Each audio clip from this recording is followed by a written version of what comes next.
Some songs feel like they were always meant to be sung a certain way. But every now and then, you discover that voice you know so well wasn't the first.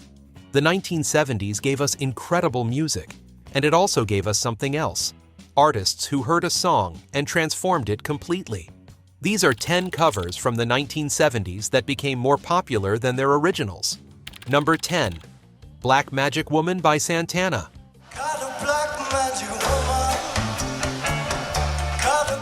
Fleetwood Mac released Black Magic Woman in 1968. It was written by guitarist Peter Green, one of the founding members of the band. The song had that classic British blues sound, with Green's haunting guitar work and mysterious lyrics about a woman with supernatural powers. It reached number 37 on the UK charts, which was respectable, but it didn't make much of a splash beyond that. For most people outside of Britain, the song remained unknown. Got your spell on me, baby. Then Carlos Santana heard it. He was in the audience at the Fillmore West in San Francisco when Fleetwood Mac performed the song live, and it stopped him cold. He knew he had to record it. In 1970, Santana released his version on the album Abraxas, and he didn't just cover it, he transformed it completely. His version opened with an unforgettable organ riff played by Greg Rowley, and then Carlos laid down those smooth, sensual guitar lines that became his signature sound. He blended Latin rhythms with blues, adding congas and timbales that gave the song a completely different feel.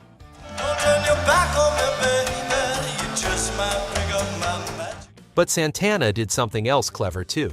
He merged Black Magic Woman with another song called Gypsy Queen by Hungarian jazz guitarist Gabor Szabo, creating a seamless medley that took listeners on a journey. Santana's version hit number 4 on the Billboard Hot 100 in early 1971 and spent 13 weeks on the chart. It became one of his biggest hits and helped push the Abraxas album to number 1. For most people, Santana's version is the only one they know. It's the one that defined the song, and it remains a staple of classic rock radio to this day. Got a black magic woman. Number 9. Without You by Harry Nilsson.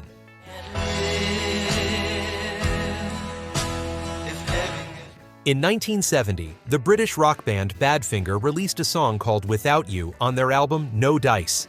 It was written by 2 members of the band, Pete Ham and Tom Evans. The story goes that Ham had been working on a song with a weak chorus, and Evans had a separate idea for a chorus. They put the 2 pieces together, and Without You was born. It's a heartbreaking ballad about losing someone you can't live without. Badfinger's version was beautiful, with gentle guitars and sincere vocals, but it wasn't released as a single, and didn't get much attention outside of their fan base.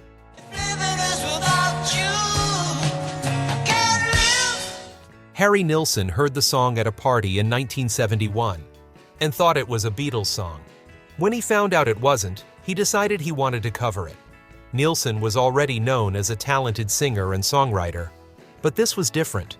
His producer, Richard Perry, convinced him to turn the song into a grand, theatrical ballad with full orchestration. Nilsson initially wanted to keep it simple, just voice and piano, but Perry knew they could make it bigger.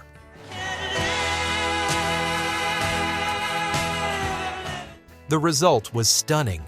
Nilsson's version was released in late 1971, and it became a massive hit. It reached number 1 on the Billboard Hot 100 in February 1972 and stayed there for 4 weeks. It also topped the charts in the UK, Australia, and several other countries. Nilsson's powerful, soaring vocals and the lush arrangement turned the song into an anthem of heartbreak. It became the biggest hit of his career and one of the defining ballads of the 70s. Sadly, the success of the song couldn't save Badfinger from tragedy. Both Ham and Evans would later take their own lives, in part due to financial and legal troubles. But the song they wrote together became immortal, thanks in large part to Nilsson's unforgettable version.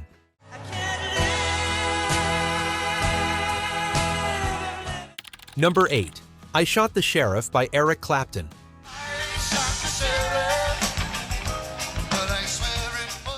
Bob Marley and the Wailers released I Shot the Sheriff in 1973 on their album Burnin'. Marley wrote the song, and it tells the story of a man who shoots a sheriff in self-defense, but insists he didn't shoot the deputy. The song had a deeper meaning too. Marley later explained that parts of it were metaphorical, though he never fully revealed which parts. The track had that classic reggae groove, with Marley's distinctive voice and the Wailers' tight harmonies. It was popular within the reggae community, but it didn't break through to mainstream audiences outside of Jamaica.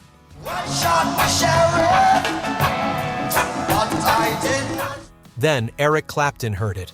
Clapton was a huge fan of reggae and had been listening to Bob Marley for a while. He decided to cover I Shot the Sheriff for his 1974 album 461 Ocean Boulevard. Clapton's version kept the reggae rhythm, but added his bluesy guitar style, keyboards, and a softer rock feel. It was more polished and more accessible to Western audiences who weren't as familiar with reggae music.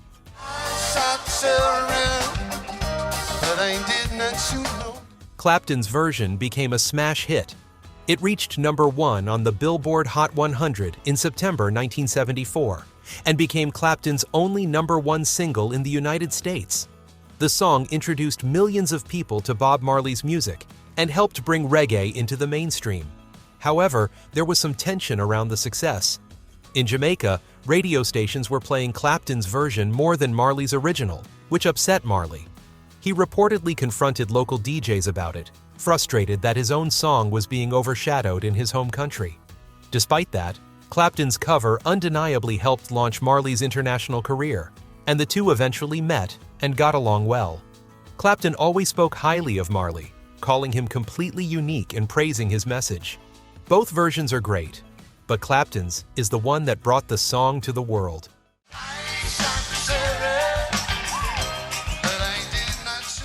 Number 7. The Man Who Sold the World by Lulu.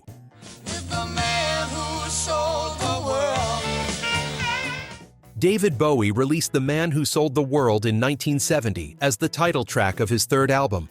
It's a dark, eerie song with cryptic lyrics and a haunting melody.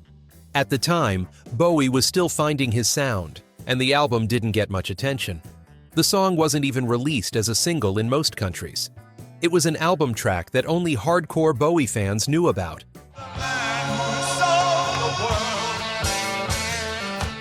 Then, in 1974, Scottish singer Lulu recorded her own version. But this wasn't just any cover. Bowie himself produced it, and he brought along guitarist Mick Ronson and his backing band, the Spiders from Mars. Bowie even played saxophone and sang backing vocals on the track. Lulu's version was sleeker and more pop-friendly than Bowie's original. It had a cabaret-style feel, almost like something you'd hear in a smoky nightclub in Berlin. Lulu performed the song on the British TV show Top of the Pops, dressed in a charcoal suit and gangster hat, looking every bit like a miniature Bowie.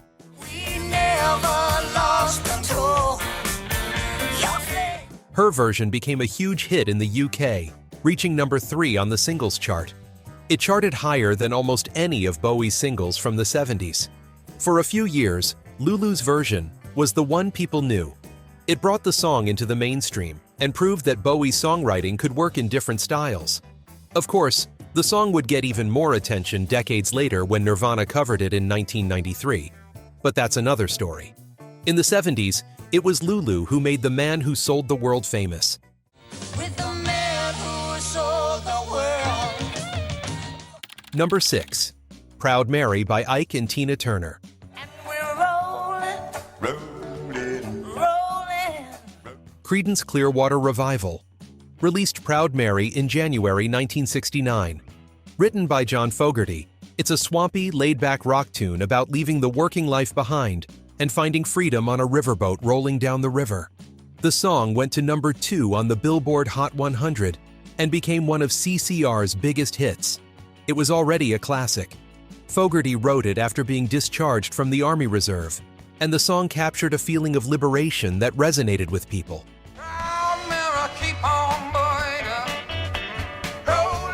Then Ike and Tina Turner got hold of it. Their version came out in January 1971, and it was nothing like the original. Ike and Tina completely rearranged the song. According to Tina, Ike wasn't initially interested in the CCR version, but when he heard another cover by the Checkmates, he saw potential. Tina famously introduces their version with a spoken intro, explaining that they never do anything nice and easy. They always do it nice and rough. The song starts slow and soulful, with Tina and Ike singing softly. You can almost feel the anticipation building. Then, about 2 minutes in, it explodes. The tempo kicks in, the horns blare, and Tina unleashes one of the most electrifying vocal performances in rock and soul history. It's high energy, funky, and absolutely unstoppable. The transformation is like watching a calm river suddenly turn into rapids.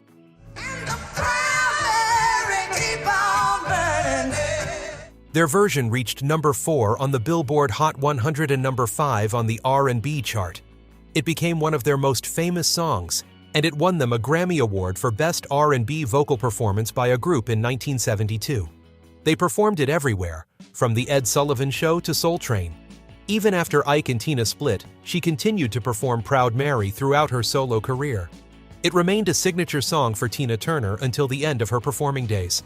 While Fogerty's original is a beloved rock classic, Ike and Tina's version is the one that makes you want to get up and dance. Both versions are incredible, but Tina's explosive energy turned it into something larger than life.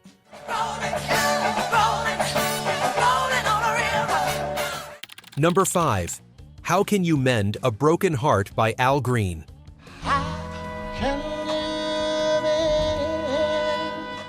The Bee Gees wrote and recorded How Can You Mend a Broken Heart in 1971. It was their first number 1 hit in the United States, and it's easy to understand why. The song has a beautiful melody and heartfelt lyrics about trying to heal after heartbreak. The Bee Gees version featured their signature harmonies and a sweeping orchestral arrangement. It was lush and emotional, and it connected with audiences immediately.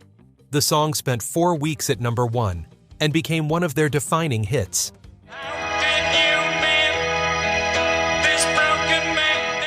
Then Al Green recorded his own version in 1972. Green was at the height of his powers as a soul singer, and his voice was one of the smoothest in the business. He took the song and made it even more intimate. Green slowed it down and stripped away some of the orchestration. His phrasing was relaxed and conversational, like he was sitting across from you, quietly sharing his pain. Every note felt deliberate. He let the emotion shine through without any bombast or drama. It was subtle and restrained, and that made it even more powerful. How can you stop the rain falling down? Al Green's version didn't reach number 1, but many people consider it the definitive take on the song. It showcased his ability to take a great melody and make it his own through sheer vocal artistry. Over the years, it's become one of his most admired recordings. While the Bee Gees wrote the song and had the bigger chart success, Al Green's version is the one that soul music fans cherish. It's a masterclass in subtlety and emotion, and it shows how a great singer can transform a song just by the way they phrase it and feel it.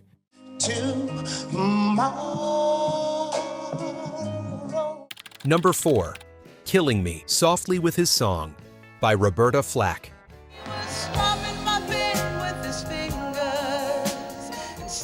The story behind Killing Me. Softly with His Song starts with a young singer named Lori Lieberman. In 1971, she went to see Don McLean perform at the Troubadour in Los Angeles. She was so moved by his performance that she wrote a poem about the experience on a napkin.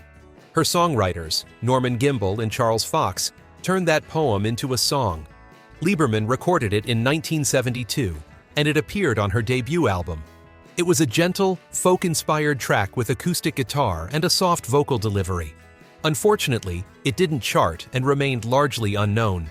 Killing me softly with his song, killing me softly. A year later, Roberta Flack was on an airplane and happened to hear Lieberman's version. She listened to it 5 times before the plane landed.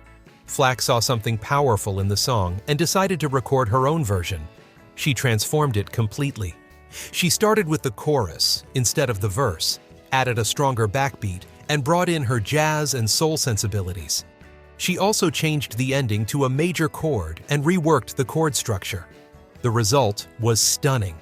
Her version was released in January 1973, and it shot to number 1 on the Billboard Hot 100.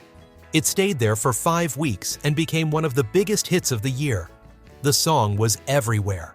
Killing me softly with his song, killing me softly. Flack won 2 Grammy Awards for it, Record of the Year and Best Female Pop Vocal Performance. Her version turned an obscure folk song into a soul classic that's still beloved today. Lieberman has always been gracious about it. She said that Flack's version changed her life, and that she has endless gratitude for what Roberta brought to the song. The two didn't meet until 2019, decades after the song's success. But Lieberman has called Flack one of the greatest artists of her generation. The song would later be covered again by the Fugees in 1996, introducing it to yet another generation. But it all goes back to 1973, when Roberta Flack made a little-known folk song into something unforgettable. He was stropping my pen with his fingers and singing. Number 3. Me and Bobby McGee by Janis Joplin.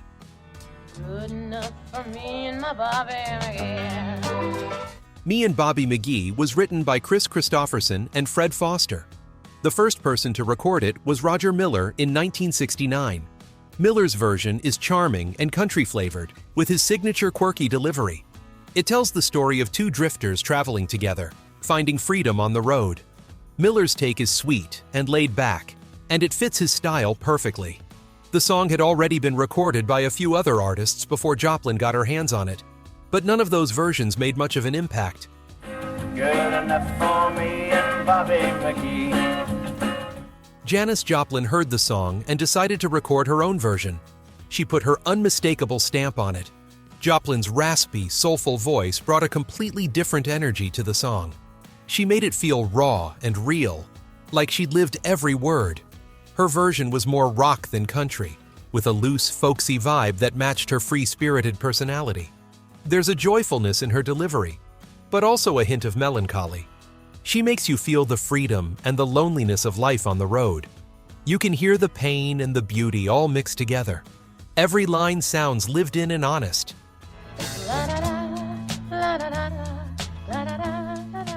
Sadly, Joplin died in October 1970, just days after recording the song. Her version was released posthumously in 1971 on the album Pearl. It became her only #1 hit, topping the Billboard Hot 100 in March 1971. The song took on added poignancy after her death. Listeners heard it differently, knowing she was gone. There was something heartbreaking about hearing her sing about freedom when her own life had been cut so short.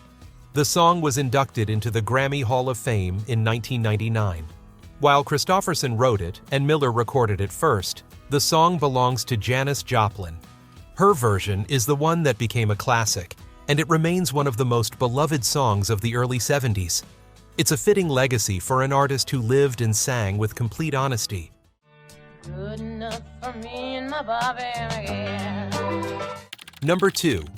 I Will Always Love You by Dolly Parton.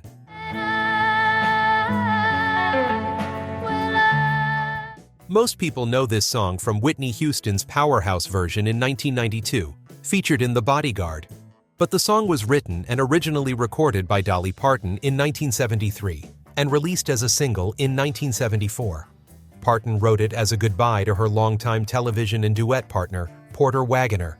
She'd been performing on his show since 1967, but by 1973, she wanted to branch out on her own. The song was her way of thanking him and letting him go, even though it hurt. Writing the song helped her process those complicated feelings of gratitude and the need to move forward.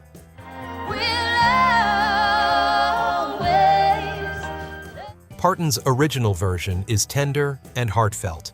It's a country ballad, simple and sincere. There's no big production, just Parton's voice and the emotion behind it. It topped the country charts in 1974, proving it was a powerful piece of songwriting. She even recorded it again in 1982 for the soundtrack of The Best Little Whorehouse in Texas, and that version also went to #1 on the country charts. So the song was already successful long before Whitney Houston ever heard it.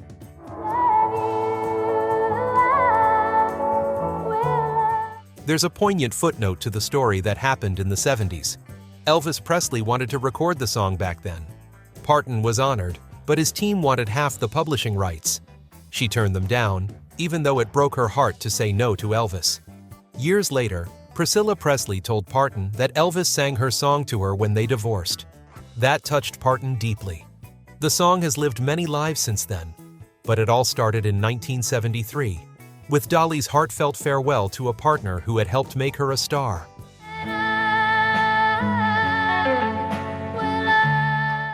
Number 1.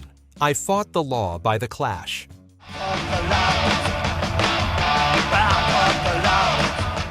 The song I Fought the Law was originally recorded by the Crickets in 1961, shortly after Buddy Holly's death. It was written by Sonny Curtis, who was a member of the Crickets. The song tells the story of someone who breaks the law and loses everything as a result. The Crickets' version was decent, but it didn't make much of an impact. Then, in 1965, the Bobby Fuller Four recorded their own version, and it became a hit, reaching number 9 on the Billboard Hot 100. Fuller's version was energetic and catchy, with a rock and roll feel that fit the mid-60s perfectly.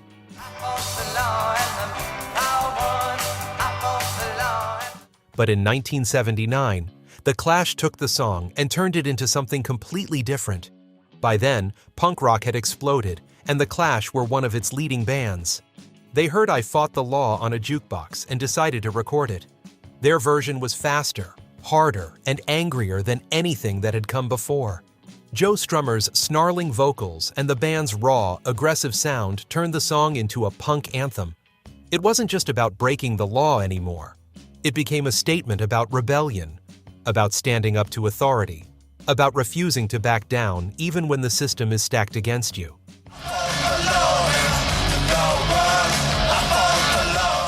The Clash's version was released in 1979, right at the end of the decade, and it captured the spirit of the late 70s perfectly.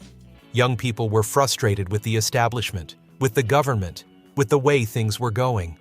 The Clash gave voice to that anger. Their version of I Fought the Law became one of their most famous songs and a defining track of the punk movement. While Bobby Fuller's version was a hit in its time, The Clash's version is the one that has endured. It's the one that still gets played at protests and rallies. It's the one that reminds us that sometimes fighting the law is the only option, even if you know you're going to lose.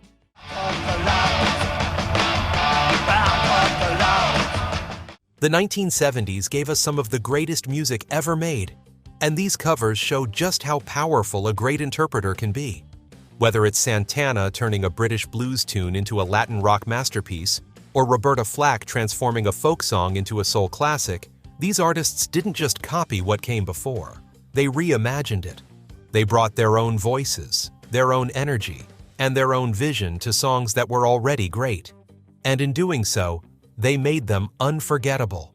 If you enjoyed this trip back through the 70s, don't forget to like this video and subscribe to the channel. Thanks for watching.